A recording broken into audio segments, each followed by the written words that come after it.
Cammy, I may have one-upped you.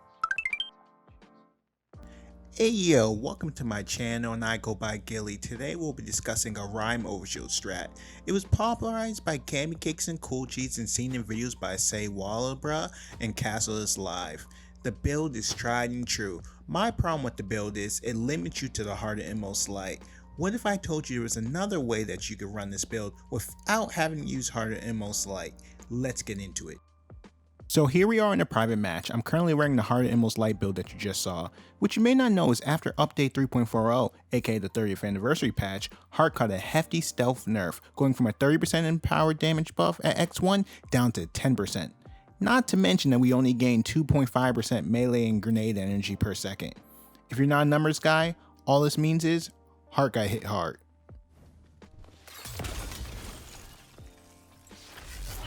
Okay, let's unpack what we're seeing.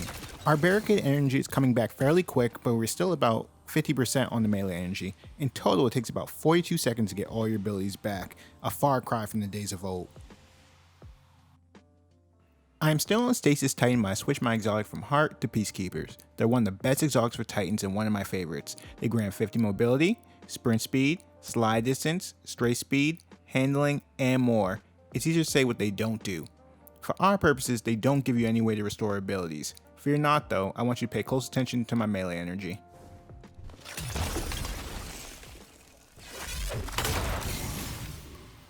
Okay, hold on, stop. With the pop of a barricade, our melee energy is back completely, ready to be used as an escape tool or to provide more overshield. But how? Like we said before, Peacekeepers don't help with your ability energy. Well, I got 3 words for you. Whisper of Hunger. Whisper of Hunger is an off-forgotten stasis fragment that grants you 20% melee energy, up from 12% without per stasis shard pickup. This means you gain back 80% of your melee from Howl of the Storm, all for the low cost of -10 mobility and -10 recovery. There is more to this build than Hunger. In our case, Hunger is the star of the show, but it would be nothing without the rest of the cast. Just to reiterate, for those who have never used or saw the RIME OVERSHIELD strat, you should run Tectonic Harvest and Howl of the Storm for aspects. For fragments, there are only 2 needed, RIME and Hunger. Your other fragments are up to you. I typically run Shards for the increased grenade charge rate from breaking crystals, but this could be subbed in for Torment if you're using another grenade or you're tanking a lot of damage with your overshield. Chain is another good option as it provides a damage reduction when near crystals, but because this build focuses on breaking crystals rather than keeping them up, I tend to use this fragment slot as a flex spot. Other good options include Rending, Conduction, Endurance, to name a few. Because of the -10 from Hunger, I suggest you use tier 2, 4, 6, 7, or 9 mobility. These tiers put you in numbers where you can easily hit the breakpoints of 5 or 10 with outside mobility buffs such as lightweight weapons, powerful friends, or killing wind. This build is naturally at tier 4, but I have powerful friends and Hunger equipped. All other stats are up to you, but you could very well forget about strength if you slot the correct mods. I found that double outreach and melee kickstarter allows you to ignore strength stat like you saw in the demo earlier. The cool part about this build is though, you can use any exotic you want. I use Peacekeepers because they don't require much mobility to hit the breakpoints, but Dunes, Wards, Rampants, Crests, Centoceps all make interesting choices. I would definitely plug these things into DIM or D2 item picker.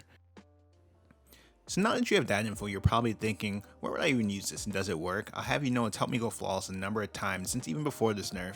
I used to run in Rumble lobbies, 6s with friends. Each class has something that helps them excel. Hunters have Invis and the ability to get back into cover. Warlocks have great zoning and Icarus dash. Titans need a way to do what they meant to do, stand and deliver. Overshield's accomplished that. In Rumble, this build allows you to be extremely aggressive, going from fight to fight quickly. In 6s and Trials, I like to buddy up with a Kepri's Hunter. You can let them get off a number of wall hacks and slow games. It's been my secret, but with a new focus on builds that Bungie's introduced and the feeling of Titans being power crept by their nerf, I felt the time was right. In the description you'll find the link to the build in Guardian Forge. If you enjoyed this video, I'd appreciate a like and subscribe. If you want, comment down below. I definitely will be reading them all. Be nice though, man, this is my first video. If you want to see me use the build and some others, you can follow me on Twitch. It's down in the description. Thanks.